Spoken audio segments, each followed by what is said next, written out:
Suamiku adalah seorang putra mahkota. Dia berpura-pura menjadi tukang daging yang hilang ingatan. Dan hidup bersamaku sebagai sepasang suami istri miskin di desa kecil ini. Suatu hari, aku tak sengaja mendengar percakapannya dengan pengawal rahasianya.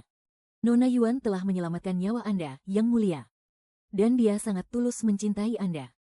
Saat Anda kembali berkuasa nanti, apakah Anda akan menjadikannya sebagai selir? Wanita desa yang kampungan seperti dia. Aku tidak mungkin membawanya kembali ke Istana Timur. Hubunganku dengannya hanyalah cinta sesaat. Memberinya 1000 tahil emas sudah merupakan anugerah yang sangat besar. Aku menguping dari balik pintu.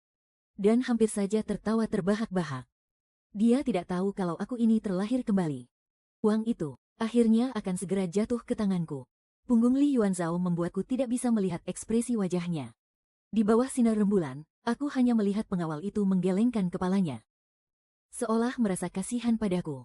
Saat itu, sisa obrolan mereka benar-benar hilang dari pendengaranku. Hanya kata-kata 1000 tahil emas yang terus terngiang-ngiang di kepalaku. Aku menahan senyumku yang terus mengembang kegirangan. Sambil menahan tawa, aku buru-buru berlari kembali ke ranjang. Li Yuanzhao masih tidak tahu kalau aku hidup kembali dari masa lalu. Sejak awal, aku sudah tahu kalau dia itu pria brengsek. Di kehidupanku sebelumnya, orang yang menemukannya bukanlah diriku, melainkan Wang Jinhua, gadis dari desa yang sama. Suatu hari, saat Wang Jinhua pergi mencari tanaman obat, dia menemukan seorang pemuda tampan di gerbang desa. Hal itu langsung menghebohkan seluruh desa. Wang Jinhua memang berwajah jelek. Namun ironisnya, dia sangat mementingkan ketampanan dalam mencari calon suami. Itulah sebabnya dia tak kunjung menikah. Dia langsung jatuh cinta pada pandangan pertama kepada Li Yuanzhao. Dan bersikeras melakukan apapun demi bisa menikah dengannya. Di malam sebelum pernikahan mereka, aku menasihati Jinhua untuk memikirkannya matang-matang. Laki-laki itu harus punya kemampuan nyata. Bukan sekadar modal tampang saja. Tapi siapa sangka, kata-kataku itu malah berbalik menamparku dengan keras. Di hari saat Li Yuanzhao kembali ke istana, dia mengenakan mahkota giok yang menjulang tinggi. Dengan jubah kebesaran kerajaan melilit tubuhnya, 100.000 prajurit berlutut menyembah di depan kemah. Jalan kecil di depan desa padat merayap, sama sekali tidak bisa dilewati. Barulah aku menyadari, pria yang dipungut oleh Wang Jinhua itu ternyata adalah Yang Mulia putra mahkota yang agung. Amnesia Li Yuanzhao selama ini hanyalah pura-pura. Itu cuma alasannya untuk menutupi identitas aslinya. Dia sengaja bersembunyi di desa kami yang sangat terpencil ini, menyembunyikan kekuatannya, dan merencanakan segalanya dalam diam. Hingga akhirnya, dia pun berhasil menjadi menang terakhir dalam perebutan takhta. Li Yuanzhao, saat berjalan melewati Wang Jinhua, bersikap begitu sangat dingin. 100% dia langsung melewatinya, bahkan tidak meliriknya sedikit pun. Namun sejak saat itu, Wang Jinhua malah terobsesi ingin menjadi putri mahkota. Aku tidak butuh uang. Aku cuma ingin jadi putri mahkotanya. Dia terus bergumam tidak mau uang. Dan hanya ingin jadi putri mahkotanya. Lama-lama, dia jadi gila dan kehilangan akalnya. Aku benar-benar tidak habis pikir. Memangnya apa yang perlu ditangisi? Kalau saja dibawa kembali ke istana, hidupku seumur hidup akan disokong oleh gunung emas dan perak. Makan dan minum tidak akan pernah kekurangan. Siapa sangka, setahun kemudian setelah Li Yuanzhao naik tahta, desa kami malah dilanda wabah penyakit. Warga desa ada yang jatuh sakit, ada pula yang mati. Aku pun tidak bisa lolos dari nasib buruk ini. Tepat sebelum aku menghembuskan napas terakhir, di benakku malah muncul sosok Li Yuanzhao. Wajahnya yang begitu dingin dan datar itu. Aku benar-benar iri setengah mati. Itu kan emas 1000 tael. Kukira, hidupku akan berakhir sia-sia begitu saja. Tapi saat kubuka mata, ternyata aku hidup kembali. Kali ini, tanpa babi bu aku langsung berlari kencang menuju gerbang desa. Bukan untuk hal lain. Cuma demi mendahului Wang Jinhua untuk memungut Li Yuanzhao. Setiap hari, aku berdandan secantik mungkin. Menunggu penuh selama setengah bulan lebih. Mengharap siang dan malam dengan penuh rindu. Dan akhirnya, datang juga Li Yuanzhang yang sekujur tubuhnya penuh dengan luka. Sebelum dia sempat jatuh pingsan, aku langsung tersenyum dan menghampirinya. Masuklah ke dalam pelukanku. Siapa kau? Tempat apa ini? Li Yuanzhao yang lemah itu, masih saja sangat waspada. Dia menodongkan pedangnya, tepat di leherku, melarangku melangkah maju. Tapi, aku sama sekali tidak peduli. Dengan suara yang dibuat-buat manja, aku berkata, "Tuan, hamba datang untuk menyelamatkan, Tuan." Tanpa membiarkan Li Yuanzhao meronta, aku langsung memapah separuh badannya, menarik dan menyeretnya pulang ke rumah. Di tengah perjalanan pulang, aku abaikan saja erangan kesakitannya. Hatiku bersorak kegirangan. Rezeki nomplok sebesar langit ini, akhirnya jatuh juga ke tanganku. Saat Li Yuanzhao terbangun lagi, takdirnya sudah benar-benar berubah total. Kali ini, dia berbaring di rumahku. Di hadapan Li Yuanzhao, sudah kusiapkan obat luka. Obat memar, obat luka sayat, sampai obat patah tulang. Semua ini, sudah kusiapkan jauh-jauh hari untuknya. Aku sudah memborong segala macam obat mujarab yang ada di pasar. Saking takutnya luka Li Yuanzhao tidak sembuh, aku mengibaskan tanganku. Dengan gaya sangat dermawan, "Tuan, Tuan terluka karena apa sebenarnya? Biar hamba yang mengobati, Tuan." Raut wajah Li Yuanzhao tampak aneh. Dengan ragu, dia mengulurkan tangan mengambil obat luka itu. Kali ini, persis seperti yang dulu. Dia berbohong, bilang kalau dia hilang ingatan. Melihat semuanya akan kembali ke jalur takdir yang semula. Aku sama sekali tidak membongkar kebohongan Li Yuanzhao. Malah aku ikuti saja permainannya, dan menahannya di rumah. 10 hari kemudian, kami pun menikah. Setelah menikah, aku semakin perhatian pada Li Yuanzhao. Bukan cuma karena dia itu pohon uangku, tapi karena dia adalah putra mahkota, calon kaisar di masa depan. Kalau sampai pelayananku sekarang kurang memuaskan, dan membuatnya menyimpan dendam padaku, wah, boro-boro dapat uang nanti, nyawaku sendiri saja hampir tak tertolong. Setiap hari, Li Yuanzhao pergi ke kota untuk memotong babi dan menjual daging. Aku pun membawa kotak makanan kecil. Berjalan melewati jalan pegunungan yang sangat jauh, demi mengantarkan air dan makanan untuknya. Jam berapapun dia bergegas pulang, aku selalu membawa lentera, menunggunya dalam diam di ujung desa. Semua orang bilang, tukang daging tampan dari desa teratai punya istri yang sangat baik. Mereka pikir aku mencintainya setengah mati. Bahkan Li Yuanzhao sendiri pun berpikir begitu.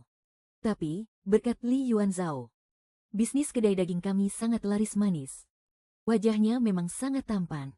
Banyak gadis yang rela datang dari jauh karena penasaran.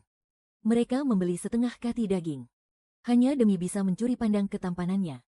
Pipi mereka yang merona merah seketika akan berubah menjadi raut kecewa saat melihatku. Tapi mereka tidak tahu, uang receh seperti itu sama sekali tidak menarik bagiku. Aku menghitung dengan jari-jariku.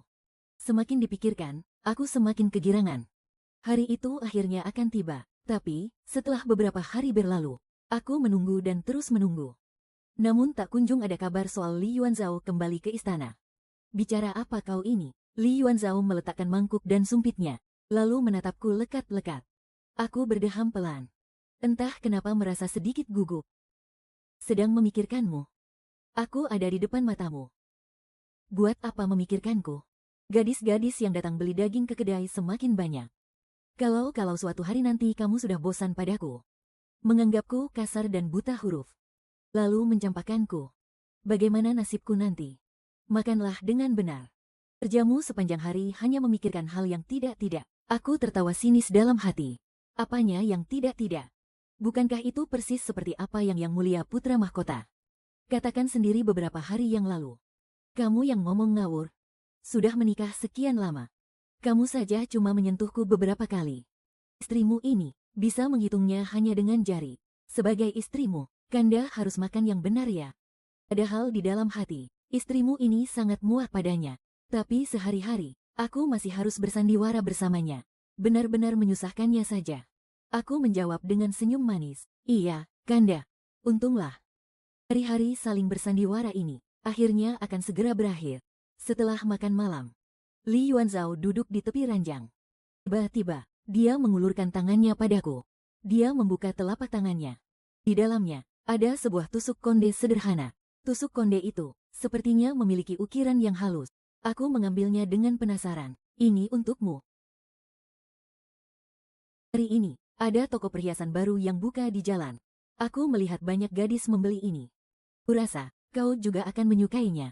Di dalam hati, aku benar-benar jijik melihatnya.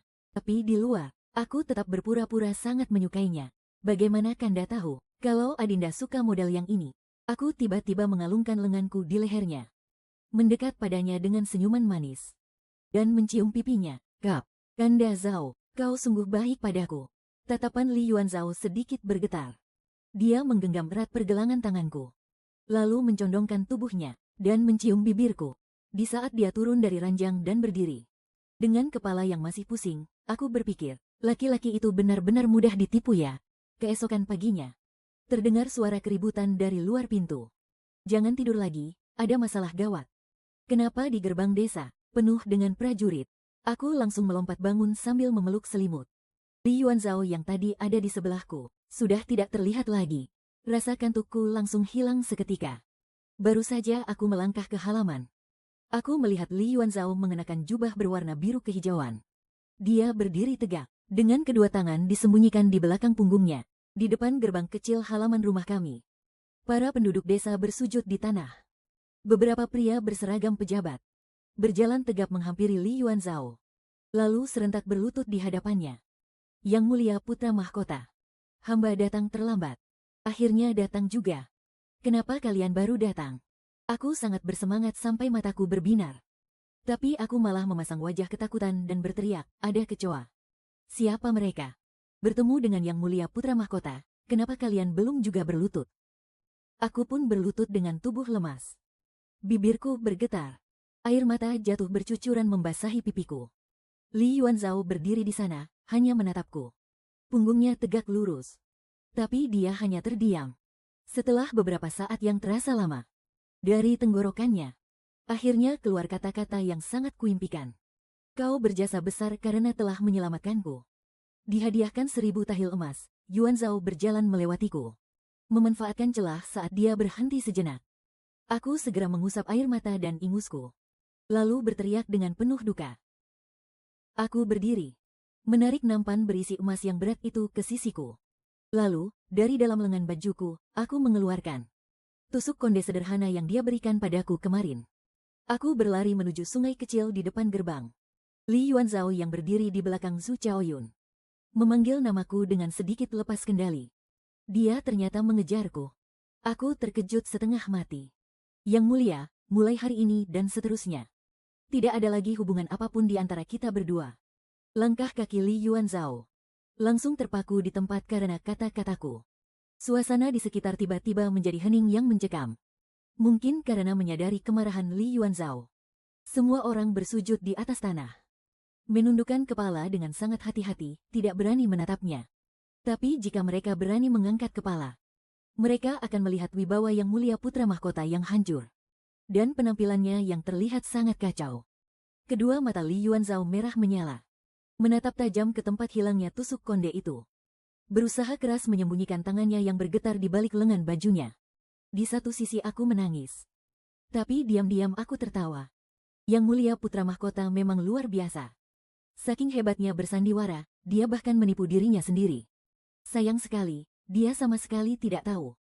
Aku pernah melihat dengan mata kepalaku sendiri bagaimana akhirnya Wang Jinhua dicampakkan tanpa ampun. Selama ada sedikit saja kemungkinan, abis manis sepah dibuang, aku tidak akan pernah membiarkan diriku bertaruh. Apalagi, aku pernah mendengar langsung penilaiannya tentang diriku. Daripada percaya pada janji manis pria yang tak ada harganya, lebih baik aku percaya pada kepingan emas yang berat dan nyata. Lagi pula, tusuk konde itu jelek sekali. Sudah lama aku ingin membuangnya. Aku hanya memaksakan diri menahannya sampai hari ini. Setelah beberapa saat, tatapan pria itu memancarkan hawa dingin yang menusuk tulang. Baguslah kalau begitu. Entah dia sedang menertawakan dirinya sendiri, atau apa. Dia hanya tertawa pelan. Kali ini, Li Yuanzhao tidak menoleh lagi, menatap rombongan besar yang bergerak menjauh. Semakin lama semakin jauh meninggalkan desa.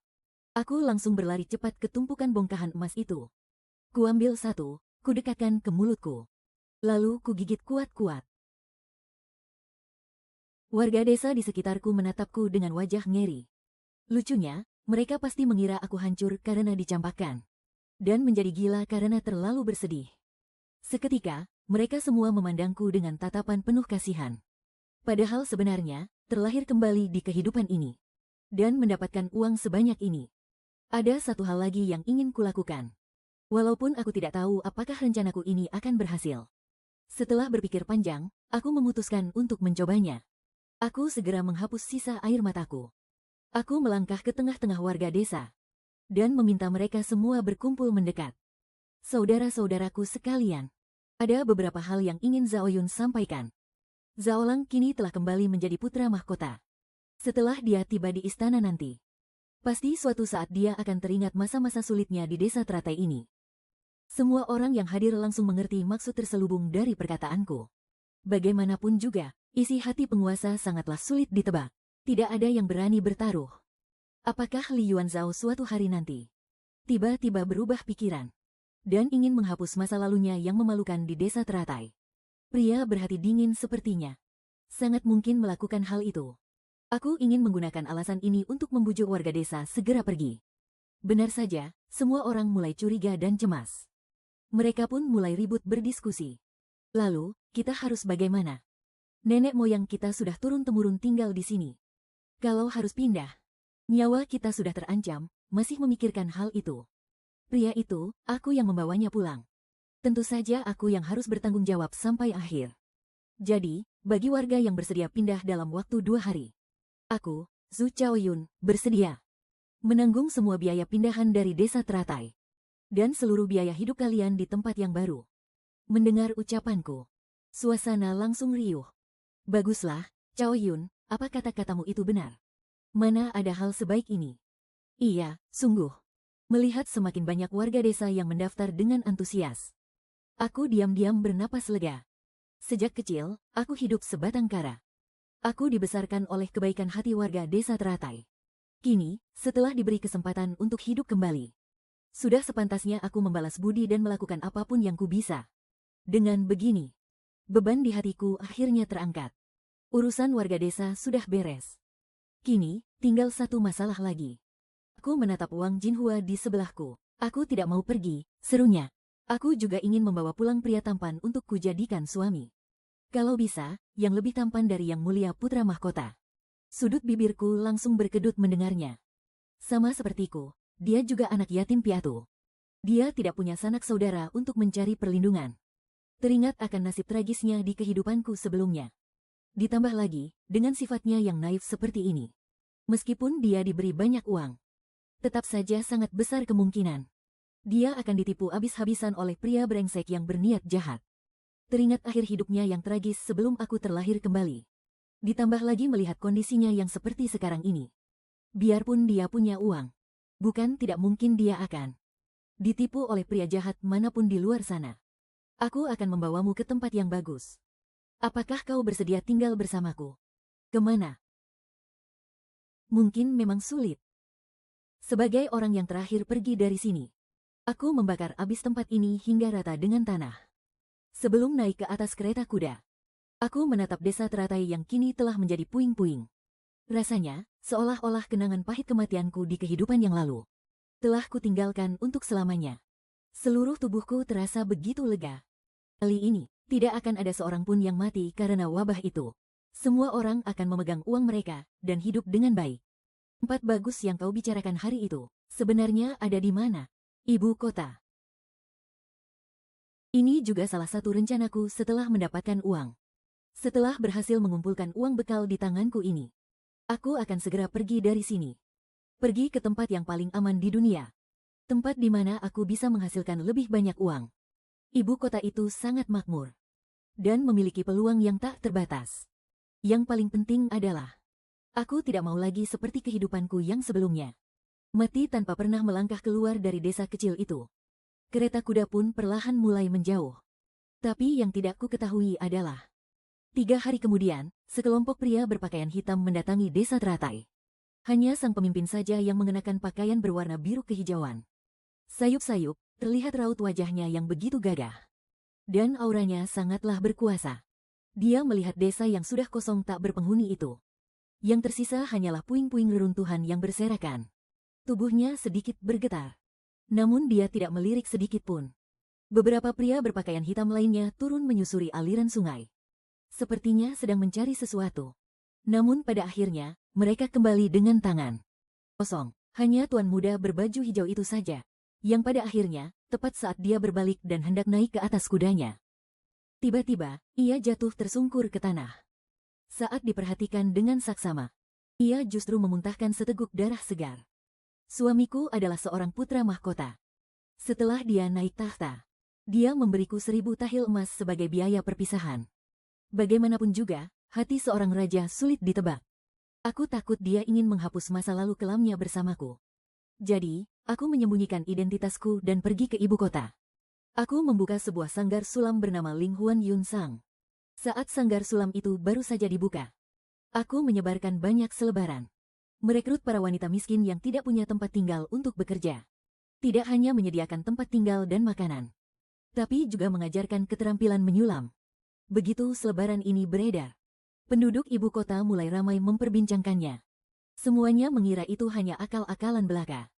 Namun, hanya dalam waktu setengah tahun, Sanggar Yun Sang sudah terkenal di seluruh ibu kota berkat sulaman benang emasnya. Nona Zhu, padahal kamu adalah pemilik asli sanggar ini. Kenapa malah membiarkan Nona Wang yang tampil di depan publik? Yin Xianyun, putri dari Perdana Menteri Kiri, sedang memilih-milih sulaman di toko. Sambil mengobrol santai denganku, aku hanya tersenyum tanpa menjawab. Saat pertama kali tiba di ibu kota, aku membuka sanggar Yun Sang dan membeli sebuah rumah besar. Sementara Jin Hua yang ahli dalam ilmu pengobatan membuka sebuah klinik di sebelah sanggar Yun Sang. Karena kerja keras kami berdua, bisnis kecil kami masing-masing akhirnya perlahan mulai membuahkan hasil. Tapi bagaimanapun juga, ini adalah wilayah kekuasaan Li Yuanzhao. Untuk berjaga-jaga, aku memutuskan untuk meminta Jin Hua berpura-pura menjadi pemilik resmi sanggar Yun Sang.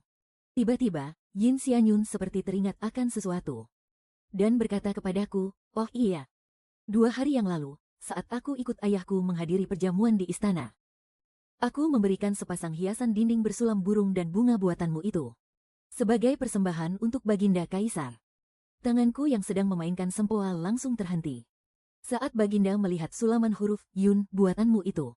Beliau sampai menjatuhkan cangkir araknya. Tiba-tiba dia terbatuk sangat hebat. Lalu bertanya padaku, siapa yang menyulam hiasan botol ini? Dulu, saat aku masih bersama Li Yuanzhao, setiap kali pakaiannya robek, aku yang selalu menjahitnya. Aku sengaja menyelipkan sedikit sentuhan rahasia tepat di bagian bajunya yang menempel di dada, dengan menyulam sebuah huruf Yun. Dan dengan manisnya aku menyebut itu sebagai jimat pelindungnya. Aku kira Li Yuanzhao tidak pernah memperhatikan detail sekecil itu. Tapi jika dipikir-pikir lagi, nama gadis ini juga memiliki huruf Yun di dalamnya. Tanpa sadar, aku diam-diam menyimpan sedikit harapan. Aku pun berpura-pura bertanya dengan santai. Lalu, bagaimana jawabanmu? Aku bilang, aku yang menyulamnya. Dan setelah itu, aku langsung mendapat hadiah besar. Mendengar itu, barulah aku bisa bernapas lega. Namun tiba-tiba, gadis itu berbisik penuh rahasia. Semua orang bilang kaisar baru itu sangat kejam dan tegas. Tapi sejak naik tahta hingga sekarang, posisi permaisuri masih saja kosong. Makanya, para menteri istana berlomba-lomba mengirim putri mereka ke istana. Tapi, aku sama sekali tidak mau. Soalnya ya, dia itu punya penyakit aneh. Aku mengernyitkan dahi. Li Yuanzhao itu tubuhnya penuh otot. Kalau disentuh, rasanya sekeras batu. Dia sangat kuat dan bugar. Mana mungkin punya penyakit aneh? Ayahku diam-diam memberitahuku, Baginda mengidap penyakit jantung yang sering kambuh. Mungkin, itu penyakit bawaan saat beliau masih hidup susah sebagai rakyat jelata dulu. SSTT, jangan beritahu siapa-siapa, ya. Setelah gadis itu pergi, aku terdiam melamun sendirian. Entah kenapa, aku merasa ada yang tidak beres dengan reaksi Li Yuanzhao. Aku pun hanya bisa menghibur diriku sendiri. Masa lalu itu sudah lama sekali berlalu. Li Yuanzhao tidak mungkin sampai sebegitunya memikirkanku. Dia sekarang adalah seorang kaisar. Wanita macam apapun yang dia inginkan, cukup dengan satu perintah. Dia pasti sudah lama melupakanku, wanita desa yang kasar ini. Tapi, aku sama sekali tidak menyangka, Li Yuanzhao ternyata pria pendendam. Menjelang malam, Li Xiuliang berlari dari halaman depan dengan wajah panik. "Kak Cheng Yun, kakak harus cepat lihat ke depan. Ada tamu penting yang datang." Dari pakaian mereka, terlihat seperti orang istana, jantungku langsung berdebar kencang. Setelah kupikir-pikir, firasatku mengatakan mereka berniat buruk. Dengan tenang aku berpesan, tahan mereka dulu. Cepat pergi ke balai pengobatan, panggil Jin Hua pulang sekarang. Di ruang tamu, Li Yuanzhao berdiri tegap nan gagah. Meski hanya memakai pakaian biasa, siapapun bisa melihat wibawanya yang luar biasa.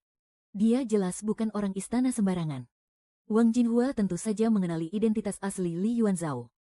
Ia duduk di kursi utama, berusaha keras tampak tenang. Tuan tampak begitu gagah. Pasti berasal dari keluarga bangsawan.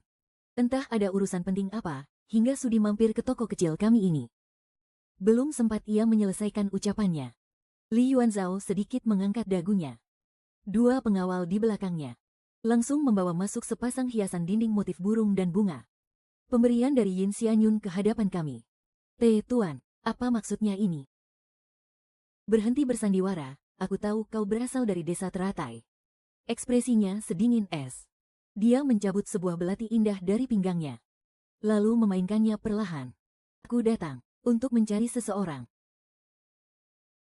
Ye Yang Mulia sedang mencari siapa, jangan mempermainkan kami. Wajah Li Yuanzhao saat itu tampak menahan amarah. Matanya memerah tajam. Seluruh tubuhnya memancarkan aura mengerikan, seolah ia sudah kehilangan akal. Meski aku tidak tahu kenapa dia mencariku, tapi aku harus menghadapinya. Aku menarik napas dalam-dalam, bangkit berdiri, dan berjalan keluar dari balik layar pembatas. Lalu dengan sigap berlutut di hadapannya, aku menundukkan wajahku dengan patuh, dan menempelkan kedua tanganku rata di lantai. Langsung bersujud dalam-dalam di hadapan Li Yuanzhao. Hamba, Zhu Zhaoyun. Memberi hormat pada Yang Mulia. Zhu Zhaoyun, jangan kira aku tidak tahu isi kepalamu. Kau pikir dengan berlutut seperti ini, hari-hari yang kita habiskan bersama di desa teratai bisa dianggap tidak pernah terjadi. Aku sudah mencarimu kemana-mana. Sama sekali tidak tahu kalau kau ternyata ada di ibu kota. Kali ini aku datang karena ingin memperjelas semuanya denganmu. Aku serasa mendengar lelucon paling konyol. Jangan-jangan, Li Yuanzhao ini sudah gila. Dia pikir aku bodoh. Kalau aku bicara jujur, bagaimana kalau dia murka dan memenggal kepalaku? Dengan sangat hormat, aku langsung menolak halus. Hamba tidak berani. Kau pikir aku akan membunuhmu? Sampai detik ini, aku tidak menaruh kepercayaan sedikit pun padanya. Rasa tidak percayaku akhirnya terbongkar juga. Dia berjalan cepat ke meja, mengayunkan kuas dan menulis sesuatu. Lalu menyodorkan kertas itu padaku. Titah tertulis ini bisa menjamin keselamatanmu dan Yun Sangfang seumur hidup. Sekarang kau pasti percaya padaku, kan? Barulah aku merasa lega, dan menyimpan kertas itu ke dalam bajuku. Yang Mulia, hamba rasa, hamba selalu melayanimu dengan baik. Hamba pikir, itu bisa ditukar dengan sedikit ketulusan hatimu. Tapi kau malah merendahkanku, membenciku. Kalau posisinya ditukar, apa kau akan percaya pada pria yang begitu kejam dan tidak tahu balas budi? Hamba ingat betul perkataanmu soal rasa jijik itu. Wanita desa yang kampungan seperti dia. Petik 1. Tidak mungkin aku bawa pulang ke Istana Timur. Hubunganku dengannya cuma sekadar cinta sesaat. Memberinya 1000 tahil emas saja sudah merupakan anugerah yang sangat besar. Bahkan kalaupun kau tidak mengatakan semua itu, hamba tidak pernah sekalipun sudi masuk ke istanamu. Kalaupun hamba jadi permaisuri, lalu kenapa? Cinta seorang kaisar bisa bertahan berapa lama? Hamba sama sekali tidak butuh. Oh ya, hampir lupa memberitahu Yang Mulia. Hari itu hamba membuang tusuk rambut tersebut, bukan karena patah hati, tapi sekadar karena benda itu cuma terbuat dari perak murahan. Dan aku lebih suka emas. Ternyata, di hatimu, aku bahkan tidak sebanding dengan 1000 keping emas. Zhu Zhaoyun, apa kau pernah benar-benar mencintaiku?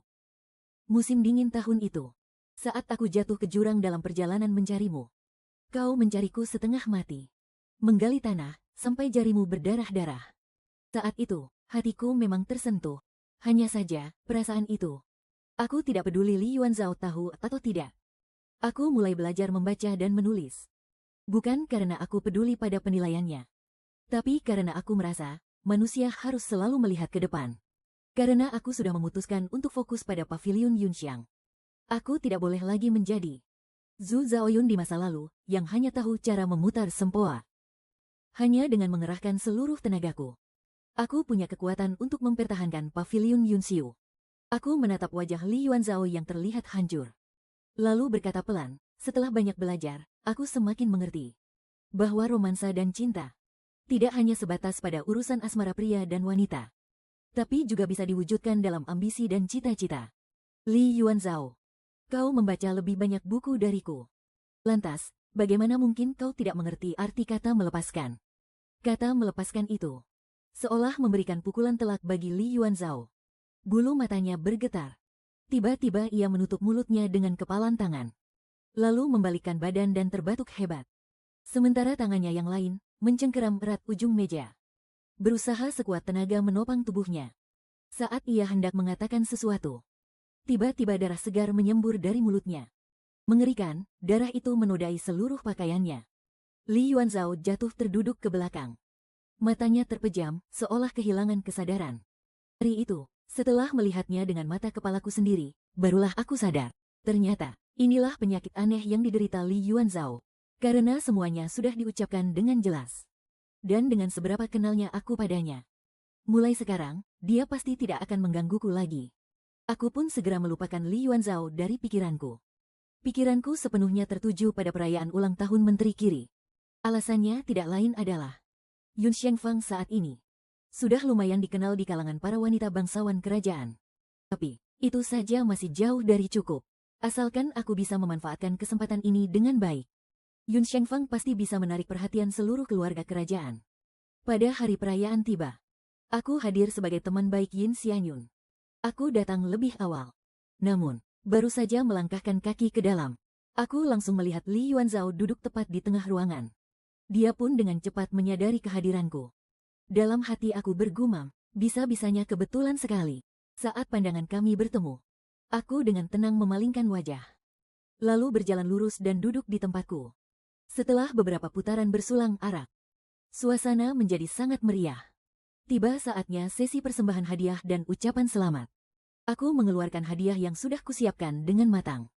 Seketika itu juga, semua mata di ruangan itu tertuju padaku.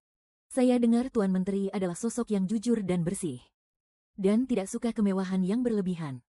Karena itu, hamba hanya membawa sedikit barang kerajinan sederhana dari Yun Shengfang.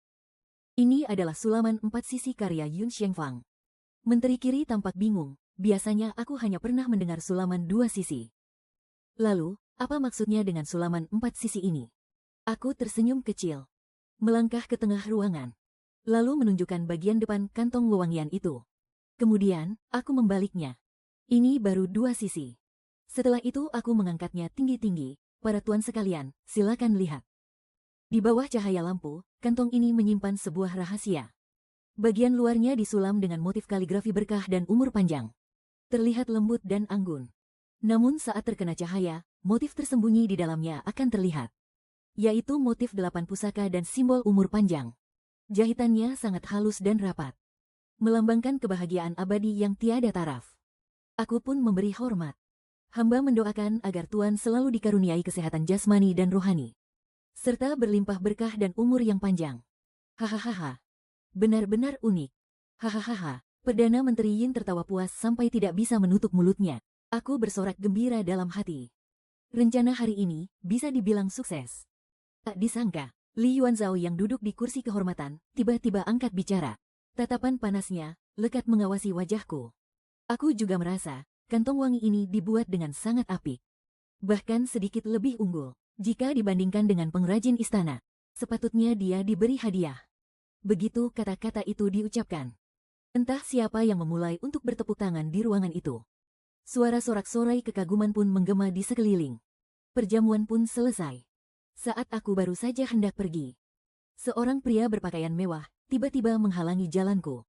Dia mendekat dengan sikap sok akrab yang sangat berlebihan dan mulai memperkenalkan dirinya. Nona, kamu pasti kenal aku, kan? Aku ini putra sah Tuan Chen.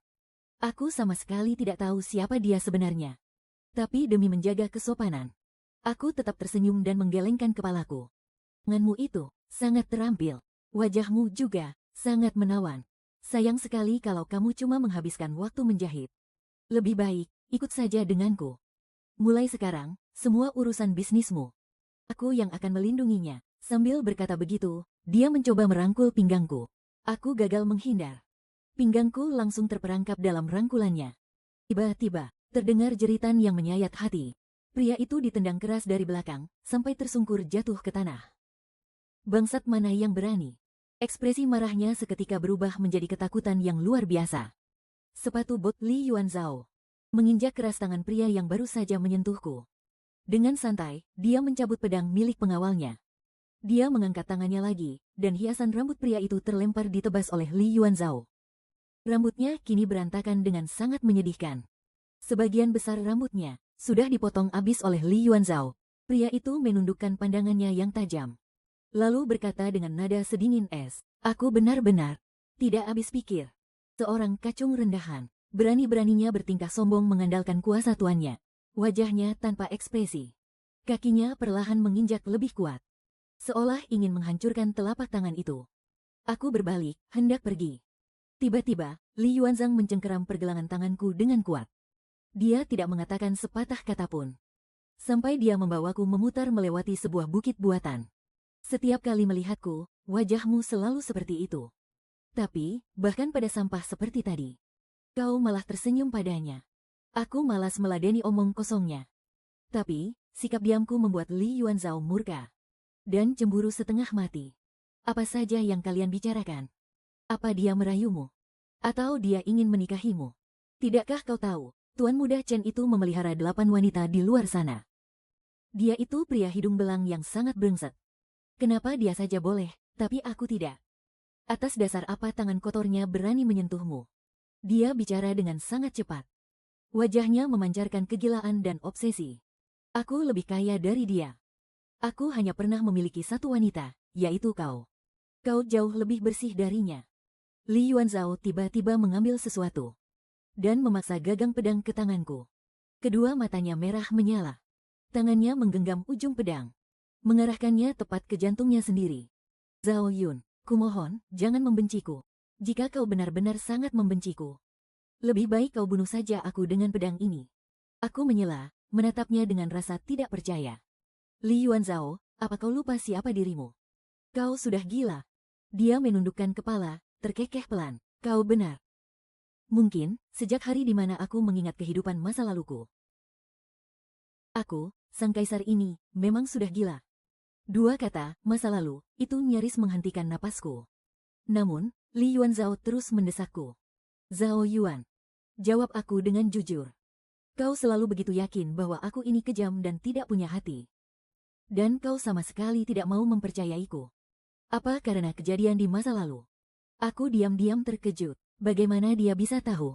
Jangan-jangan, Li Yuanzhao juga terlahir kembali.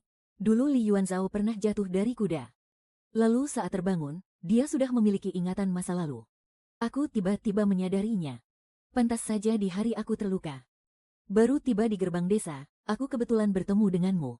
Serta obat yang sudah kau siapkan sebelumnya. Juga setiap momen kebersamaan kita selama ini.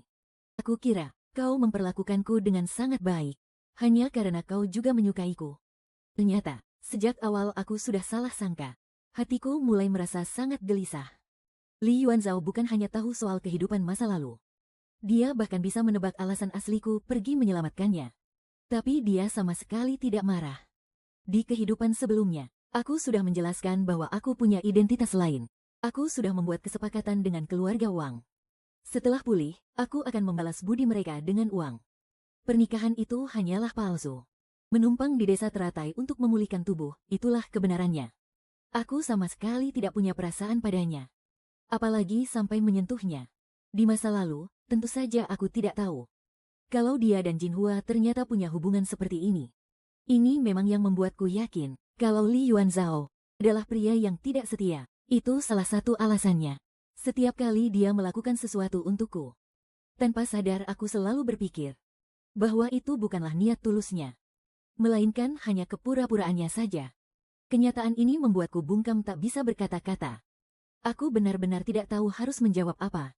Dengan suara parau Li Yuanzhao berkata, "Pengawal bayangan itu bukanlah orangku." Petik 1. Ayahanda mengutusnya berkali-kali untuk mengujiku. Aku berpura-pura tidak peduli padamu. Petik 1. Berbicara dengan sangat kejam. Petik 1. Itu semua kulakukan demi menghilangkan kecurigaan ayahanda. Aku takut, setelah aku pergi. Petik 1. Dia akan membantai kalian semua.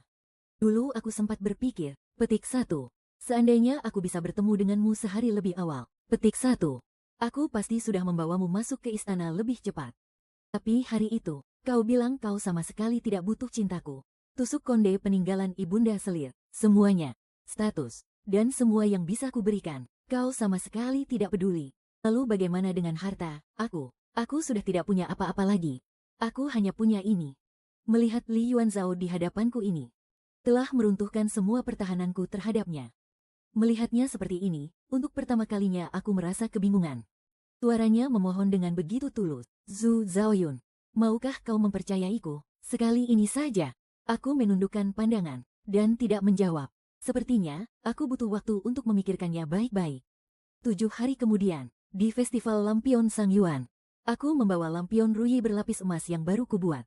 Berdiri di tempat yang telah kusepakati dengan Li Yuanzhao. Orang-orang di atas jembatan lalu lalang dan sangat ramai. Setiap orang mengenakan berbagai macam topeng di wajah mereka. Lampion yang mereka bawa di tangan juga berbeda-beda. Hanya ada satu orang yang memakai topeng berwarna hitam kelam. Berjalan membelah kerumunan menghampiriku. Di tangannya, ia membawa lampion dari toko Yunxiang. Lampion Yuan Bao yang paling tidak laku. Padahal sebelumnya aku sempat pusing memikirkannya. Beberapa hari lalu, ada orang dermawan yang memborong semua sisa barang kami. Dalam hati, tentu saja aku tahu persis siapa orang itu. Pria bertopeng hitam itu melangkah dengan ringan. Sepertinya hatinya sedang gembira. Ia menghentikan langkahnya sejenak di sisiku. Tapi kemudian pura-pura berjalan terus ke depan. Aku pura-pura tidak mengenalinya. Dengan santai memalingkan wajah dan melihat ke arah lain. Benar saja. Li Yuanzhao kembali lagi ke hadapanku. Dengan panik, ia buru-buru membuka topengnya. Kau benar-benar tidak mengenaliku. Dahinya sedikit berkerut. Rasanya aku ingin tertawa. Tapi aku menahan diri dan mengangguk dengan serius. Li Yuanzhao langsung terdiam kehilangan kata-kata. Namun dengan cepat ia mengatur emosinya. Tidak apa-apa. Tahun depan, kuberikan kau satu kesempatan lagi. Kalau tahun depan kau masih tidak mengenaliku, maka tahun depannya lagi, dan tahun depannya lagi. Kalau dihitung-hitung, tahun demi tahun berganti. Suatu saat nanti, kau pasti bisa mengenaliku. Kau mengajakku bertemu. Pasti ada hal yang ingin dibicarakan. Matanya penuh dengan harapan. Tentu saja aku tahu apa yang dia harapkan. Li Yuanzhao, aku sudah memikirkannya baik-baik. Aku akui, sebelumnya kita punya banyak salah paham. Tapi kau bersedia menjelaskan isi hatimu. Ada beberapa hal yang tidak ingin kusembunyikan darimu. Aku tidak membencimu. Aku pernah berdebar karenamu. Dan aku tidak takut untuk mempercayaimu lagi. Seketika, raut wajahnya dipenuhi dengan kegembiraan. Aku menghela napas dan melanjutkan. Tapi, aku juga punya hal yang lebih ingin kulakukan. Jika harga untuk bersamamu adalah mengorbankan pavilion Yunxiang dan kebebasanku, kurasa aku tidak bisa melakukannya. Tembok istana setinggi 9 kaki. Dan keluarga kekaisaran. Semuanya hanya akan menjadi belenggu yang mengurungku. Kehidupan seperti itu memang jauh lebih kaya. Tapi aku tidak akan lebih bahagia dari sekarang. Aku lebih suka menjadi diriku yang gila uang. Mengutak-atik benang emas kesukaanku. Nanti, setelah menghasilkan lebih banyak uang, aku akan melakukan hal-hal lain yang kusukai. Atau jika ada waktu luang, aku ingin pergi melihat keindahan dunia ini. Hatiku sangat menyadari. Inilah kehidupan yang kuinginkan. Li Yuanzhao. Maafkan aku, setelah mengucapkan semua ini, aku merasa sangat lega. Aku pun menguatkan diri dan berbalik pergi. Tapi, pria di belakangku itu tiba-tiba menarikku. Dan kembali mendekapku ke dalam pelukannya. Kita sudah mengikat janji suci. Dan bersumpah sehidup semati. Di kuil Dewa Gunung Desa Teratai. Kita sudah bersujud pada langit dan bumi. Kalau kau tidak mau masuk ke istana, ya sudah, lupakan saja istana. Aku selalu punya cara. Jangan kira kau bisa membuatku takut dan pergi. Ujung jarinya membelai lembut bibirku. Ciuman hangat pun mendarat dengan lembut. Tahun baru hampir tiba. Hari ini, salju turun sangat lebat di ibu kota. Semenjak kami membicarakan semuanya dengan jelas waktu itu, Li Yuanzhao jadi semakin berani. Begitu ada waktu luang, dia langsung lari menemuiku. Dia bilang, karena aku tidak mau masuk ke istana, maka biar dia saja yang keluar istana untuk mencariku. Begitulah cara yang dia pikirkan. Dan yang paling membuatku luluh adalah, setiap kali dia datang menjengukku, dia selalu membawa berbagai macam barang antik dan harta berharga. Untuk membuatku senang. Mana ada mantan suami seperti ini. Ini sih jelas-jelas dewa rezeki yang datang sendiri ke depan pintu. Begitu aku melihatnya, aku langsung melihat ke sekeliling. Mumpung tidak ada yang memperhatikan, aku langsung menariknya masuk ke dalam. Kau masuk lewat pintu belakang, kan? Pokoknya jangan pernah lewat pintu depan. Kalau sampai ada yang mengenalimu sebagai kaisar, pasti akan membuat mereka ketakutan dan kabur. Kalau sampai kau mengganggu bisnisku, jangankan pintu belakang, lubang anjing pun tak akan aku bukakan untukmu. Dia membersihkan salju di bahunya, sambil tersenyum manis padaku. Seolah sama sekali tidak keberatan dengan omonganku, yang seakan ingin menyuruhnya merangkak keluar masuk lewat lubang anjing. Tiba-tiba, Li Yuanzhao menyodorkan sebuah gembok emas yang sangat cantik. Dia berkata, "Ini hadiah tahun baru untukmu." Padahal tahun baru saja belum tiba. Kenapa dia sudah mulai menyiapkan hadiah untukku? Di saat aku masih kebingungan, dia kembali berkata, "Aku juga ingin meminta sebuah hadiah darimu. Dulu, kau selalu bercanda bahwa sulamanmu adalah jimat pelindungku. Jadi setiap kali aku memakainya saat keluar rumah, berkat doamu jugalah aku selalu bisa pulang dengan selamat. Untuk pakaian baruku tahun depan, kau belum menyulam apapun untukku. Dulu ya dulu. Tapi Li Yuanzhao yang sekarang adalah seorang kaisar. Kemanapun dia pergi, pasti ada pengawal yang mengikutinya. Aku cuma merasa dia itu sangat kekanak-kanakan. Demi batu kunci emas itu, aku pun mengambil jarum dan benang. Tapi Li Yuanzhao malah ngelunjak. Besok, aku akan bawa beberapa potong baju lagi. Sekalian saja disulam di jubah naga, bagaimana?" Aku mencubitnya dan mengumpat, "Kaisar bodoh." Gerakan itu terasa begitu mengalir dan sangat natural. Seolah-olah aku kembali ke jalan setapak di desa teratai. Saat itu, aku tiba-tiba menyadarinya. Aku pun salah tingkah dan mencoba menarik tanganku. Tapi Li Yuanzhao malah menggenggamnya lagi. Tiba-tiba aku merasa, kalau aku tidak melakukan sesuatu, rasanya aku tidak pantas mendapat panggilan, "Kaisar bodoh," darimu. Dia langsung menarik dan menindihku di atas ranjang. Setelah dia pergi, aku baru menyadari, pakaian yang sudah disulam itu malah dia tinggal di sini. Bisa-bisanya dia seceroboh ini.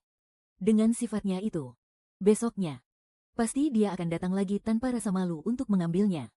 Tapi selama beberapa hari berikutnya, dia tidak pernah muncul lagi. Keanehan ini jelas pertanda buruk. Entah kenapa, perasaanku mulai tidak enak. Aku menunggu lagi selama beberapa hari. Tapi Li Yuanzhao tetap tidak ada kabar. Aku diam-diam mencoba mencari tahu ke istana. Tapi hasilnya nihil.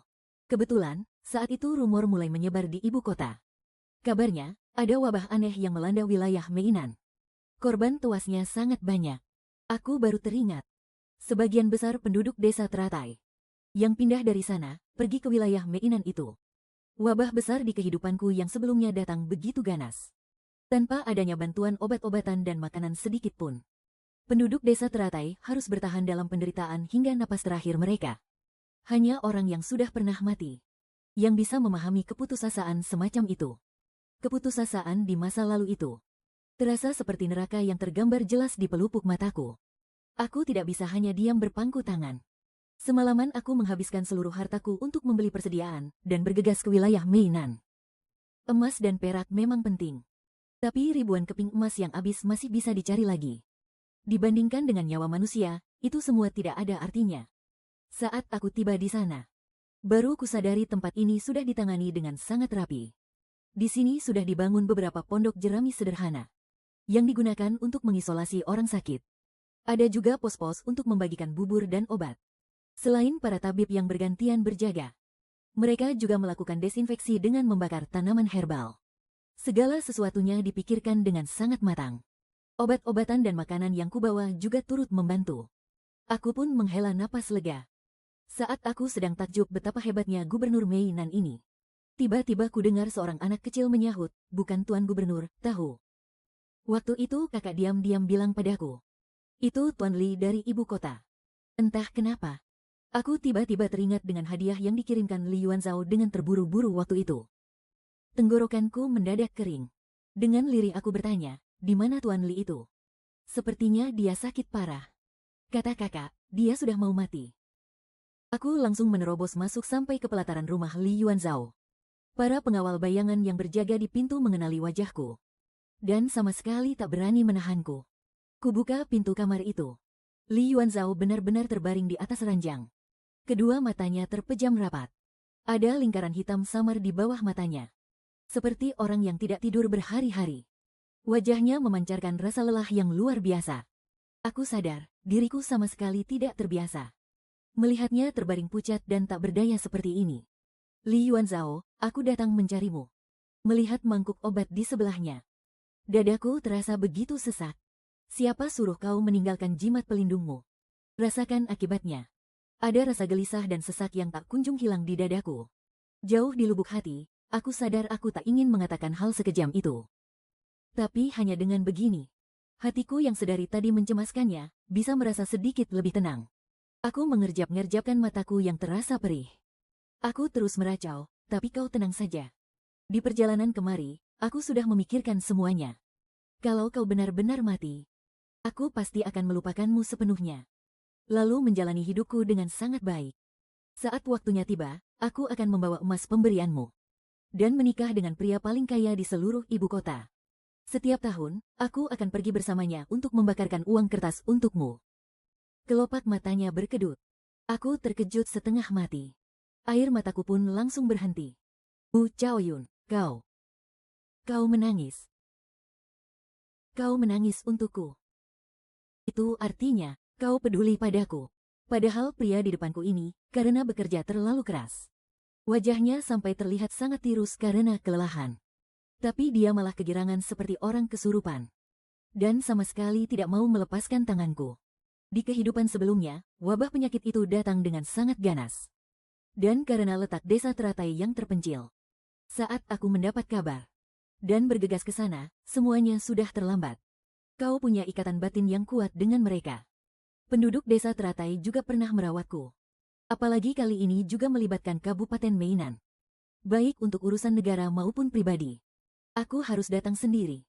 Dia mengulurkan tangan dan membuka telapak tangannya. Saat datang ke sini, aku baru tahu kenapa dulu benda ini tidak bisa ditemukan. Ternyata ada yang memungutnya.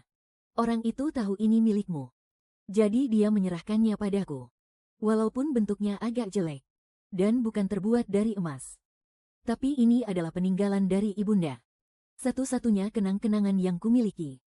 Kalau kau tidak suka. Belum sempat dia menyelesaikan kata-katanya. Aku sudah mengambil benda itu dari tangannya. Akhir-akhir ini, aku memang terlalu sering memakai perhiasan emas. Sesekali memakai yang lain. Sepertinya bagus juga. Pada akhirnya, kekacauan di wilayah selatan pun mereda. Setelah pulang bersama Li Yuanzhao, aku menyambut tahun baru pertamaku di ibu kota. Aku juga akhirnya mendapatkan hadiah tahun baruku yang sesungguhnya. Di malam pergantian tahun itu, Li Yuanzhao membawaku masuk ke dalam istana. Dan dengan kunci di tanganku, aku membuka sebuah toko emas yang dipenuhi cahaya berkilauan. Mataku sampai terbelalak. Tersenyum lebar hingga tak bisa menutup mulut. Semua ini sudah kusiapkan untukmu sejak lama. Tempat ini kubangun bukan untuk menjadi sangkar. Tapi aku ingin kau tahu. Dimanapun aku berada, akan selalu ada tempat untukmu berlindung. Entah sudah berapa lama dia memikirkan kata-kata manis ini untuk merayuku. Aku tertawa dalam hati. Tapi sejujurnya, aku sangat tersentuh. Kulihat senyum lembut mengembang di bibir Li Yuanzhao. Dia mencondongkan tubuhnya mendekat. Hari itu, untuk pertama kalinya ku dengar kau bilang kau peduli. Hatiku sungguh sangat bahagia. Bagiku, itu sudah lebih dari cukup. Aku tak akan menuntut apa-apa lagi darimu. Zhao Yun, ada yang ingin kutanyakan padamu. Apakah kau bersedia menghabiskan hidup bersamaku? Ruangan istana begitu terang.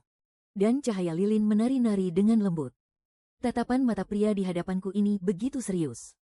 Terlihat jauh lebih bersinar dari biasanya. Aku merasakan tatapan hangatnya. Hatiku pun berdesir pelan. Lalu aku tersenyum dan menjawab. Kau tahu kan? Aku tak pernah mau rugi dalam berbisnis. Jadi, kesepakatan ini ku terima. Kelak, Yun Shengfang menjadi bengkel sulam paling terkenal di ibu kota. Dan aku pun berhasil mengelilingi dunia seperti yang kuimpikan. Di dalam istana, Li Yuanzhao duduk membaca surat yang kukirimkan. Li Yuanzhao, bunga persik di sini sudah mekar lagi. Aku juga sudah belajar membuat arak. Dan mereka semua bilang rasanya sangat enak. Mereka itu siapa?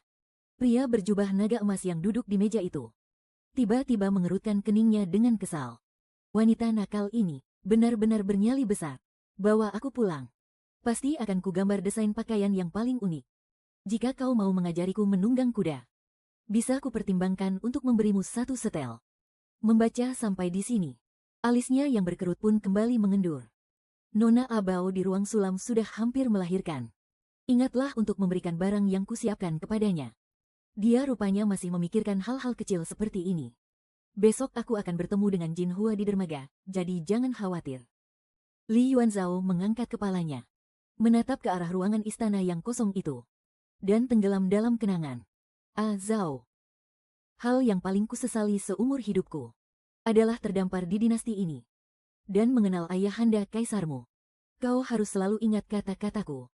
Jangan sampai kau menjadi sepertinya. Pasti akan kulakukan. Li Yuanzhao tersadar dari lamunannya. Ia melipat lembar surat terakhir itu, dan menyimpannya hati-hati ke dalam kotak. Baik panjang maupun pendek, setiap untaian kata singkat dalam surat Zhu Zhaoyun. Meski kini mereka terpisah jarak, selalu bisa menenangkan hatinya.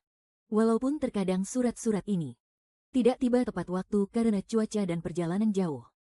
Namun, setiap kali merindukannya, Li Yuanzhao selalu suka menyendiri dalam hening. Duduk di istana Jintai yang luas ini, membaca ulang lembaran surat itu berkali-kali, sambil menghitung hari kepulangannya. Dia bahkan sengaja memindahkan meja kerjanya ke tempat ini. Lucu juga kalau dipikir-pikir. Istana Jintai ini bahkan jarang diinapi oleh Zhu Zhaoyun. Malah dirinya yang lebih sering berlama-lama di sini. Lapor, Yang Mulia, Kasim muda yang berjaga malam di pintu berseru lantang, tak mampu menahan kegirangannya. Lapor, Yang Mulia. Beliau dari paviliun awan sudah kembali. Siapkan kuda tercepat, aku akan keluar istana sekarang. Malam itu terasa sesejuk air. Entah siapa yang berpacu begitu kencang, menerbangkan kelopak bunga musim semi di sepanjang jalan. Ternyata, istana Jintai yang dibangun untuknya. Dari awal hingga akhir, yang tinggal di sana hanyalah dirinya seorang.